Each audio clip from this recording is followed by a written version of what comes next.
What is going on, YouTube? Welcome back to the channel. LexxExpress checking in with some more WWE discussion videos, man. If you guys like these kind of videos, man, and you want to watch more, subscribe to the channel. We got live gaming, live streams, and we have unboxings, reviews for movies, TV shows, all that good stuff. Don't miss out. Today, we're talking about Edge's new group. Well, it hasn't fully become a group yet. Damian Priest started following Edge and his path at WrestleMania 2022. Between then and now, they've had promos and they've had matches showing that they're more than just, you know, a two-man group, that they're trying to reach a higher power, right? They're trying to use like Undertaker type of abilities. And to discuss this group, stable, what have you, we got Brian in the house. Yo, Brian. Yep. My doggy Brian. And we also got Trouteroo. Trout. Yo. So ever since Damian Priest got matched up with Edge, I felt like it was match made in heaven. It's perfect for Damian Priest. He needed it desperately because ever since the whole Bad Bunny stuff was going on, that was fun to see. But ever since then, he won the U.S. title and just people lost interest in him, including myself. By pairing him with a mega star like Edge, you end up elevating him and taking him to that next level, especially giving him some characterization that he really needed on the main roster to help him stand out from everyone else. Now, I have a little tweet by Sportskita here, which says, who will join Edge and Damian Priest? Their team was revealed this past week as Judgment Day. That's what they're calling themselves right now, Judgment Day. And we have our options from A through D. A, we got Rhea Ripley. B, we got Finn Balor. C, we got Alexa Bliss. And D, we got Ciampa. Now we'll start with Brian, Trout, and then we'll go back to me. And guys in the chat, guys and girls, should I say, in the chat, let me know who you guys want to see join this group. So Brian, who would you like to see join this group from the four people I just mentioned? You don't have to pick all of them. You don't have to pick two of them. You could just pick one. It doesn't matter. Who would you see as like a perfect fit with Damian Priest and Edge? Like having Edge is basically getting followers now. Who do you think it fits the build? I'm going with whoever, pretty much unanimous, because everybody wants this. Nobody talked about Alexa Bliss. Nobody talked about Finn Balor. Okay. Everybody talked about Rhea Ripley. And Ciampa. It's the only thing that makes sense. That's the only thing that's on Twitter. You're right. And that's the only thing that people are asking for. Yeah, they want to see for sure. So you personally, you feel like you want to see Ciampa and Rhea? Like if they're going to pick a female, let it be Rhea. If they're going to pick a male character, let it be Ciampa. Yep. Okay. And would you like to see both? What if it's both of them? Do you think that fits well? That's what I said. Yeah, Rhea and Ciampa. Okay. And would this make you buy into Ciampa a little more, seeing him on the main roster and getting paired with Edge? Like, do you think that elevates him? Do you think it makes him better? Yeah, I think that puts him in the main role automatically. Automatically, right? You know, and this is a guy that's been around wrestling for a while. He's wrestled all over the world. He's, you know, one of the more known guys in the indie scene. He's obviously one of the bigger guys that is coming from NXT, who carried NXT with Johnny Gargano, Adam Cole, and those guys. So having him join Edge would be fantastic for his career, which he's like, what, mid-30s, almost 40 or something like that? He's getting up there in age. He needs to, you know, accelerate the process, just like Damian Priest. I've mentioned this countless times on stream.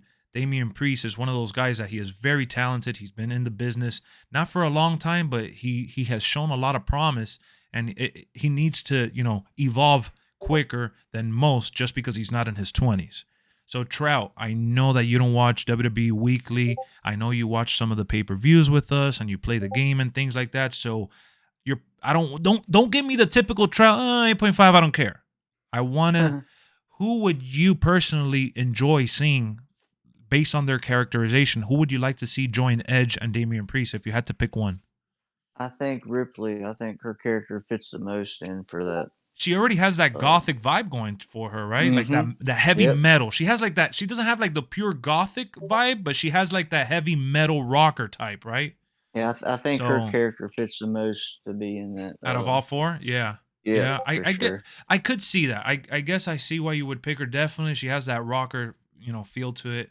And Edge's, you know, at first when I first heard Edge's theme, I know it's by the same band that does the "On This Day I See Clearly." I just wanted an excuse to do it, but I know that he got the same band, but when I first heard the song, the dun dun dun dun dun dun dun, dun, and you know the heavy rock music and shit, like the dark rock feel, I just felt like I was like, damn, what are they doing? Like this is cool for like one match, but the more times I heard it, and then on the beginning it says, "You think you don't? Hold on.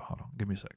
You think you know me, but you don't." And then the song kicks off. I really love that. I love that they added the Edge voiceover, and I like the purple lights and how the lights turn off and turn on and flicker, and I like how Edge is very aware of what people have been saying online, like trying to say that they're like the new Ministry of Darkness, or saying that they're copying the Undertaker or whatever. And I like how he's using the little balance scale to say that they'll be judged.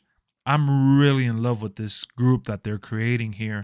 I think so far the pairing has been perfect, and I do agree with Brian and Trout at the end of the day. I think Rhea Ripley and Ciampa both fit right in with this group overall. It would be fun to see either one. But if I had to pick one, someone that needs it the most, I would say Ciampa, because Rhea Ripley is already a fan favorite on the main roster, and people already go for her, and she's already awesome and has built herself up. She was already even champion for the women's division. So I think that Ciampa is probably someone that could benefit the most between the two. I don't know. How, you guys think I'm on point with that, or or if you had to ultimately, because I know you did say, Trout, you did say that you wanted this dude, you know, that you did like seeing Ciampa there if it happened, but you wanted more of the whole Rhea Ripley stuff. So I do get that. Yes. But if we're talking about someone that it favors more, would you say that Ciampa? For who needs it most? Yeah, I say Ciampa. Yeah, yeah, for sure. Brian left, right? I think Brian left. Oh, I'm listening. Oh, do you think that Ciampa, like I said, you don't think that he's the one that needs it the most out of everybody here? Yeah, he's the least definitely established character.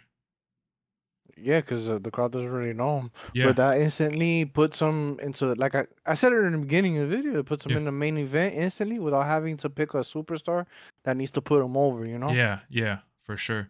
He's just automatically into the mold, and the storylines I'm already thinking in my head, bro. They could they get Ciampa, Priest, and then Edge to go after the bloodline. Oh my God, that would be an awesome match right there. Rhea Ripley interferes. Oh and my God. That leaves room for Naomi to join the bloodline, what everybody wants. Oh, yeah, WWE ain't doing that though. You just, hey, yo, let me call up WWE. Yo, we got Brian in the house. He gonna write a story for y'all. Yeah, that is true, bro. They could do that. Everybody has been begging for Naomi to join the bloodline. The bloodline, yeah. They should, actually. That would be a cool story, man. And they can do Judgment Day versus the bloodline. Oh, my goodness. And if they theme one of the pay-per-views after, like, Edge, put him on the poster and have, like... Well, there was a pay-per-view. Have him go for the Universal, whatever. Oh, man. And have the tag team. Why are you playing with me, though, man? Why? Why are you doing that? That would be amazing. I already love this stable. I think about it because that's exactly what I wanted to happen with the Hurt business. So you're saying, oh, it never happened with the Hurt business? Let's give it an edge. Yeah, I want to do a stable versus stable. Yeah, that is true. That is true. Damn, that's a good idea. Guys, Brian just made a good point right now. Would you guys like to see that shit? The Bloodline versus Judgment Day at the next pay-per-view? Judgment Day. No, I'm just kidding. At Survivor Series or something. Yeah, because there was a pay-per-view called Judgment Day, if I remember correctly. Yeah, back in the day. You're right. Yeah, way back. Way back. That's when we was watching wrestling and shit. So yeah, guys, that's all. I wanted to come on here, discuss it, have some fun with this whole conversation. Hopefully we see someone join the stable soon enough, but I love that they're not going straight into what the world online is saying. I like that they're building it up and they're doing these backstage segments and these matches with AJ Styles, and then Finn Balor got squashed like a bug, unfortunately. I feel bad for him, but you know, it's just the role he's in right now, so they're going to keep on steamrolling over him. But we'll see what ends up happening here with Judgment Day. Brian, thank you. Trout, thank you for tuning in and helping your boy LexxExp talk about Edge and Priest I'll see y'all real soon. Thank you for tuning in, y'all. All right. I see you. We'll be talking about this again real soon. Peace.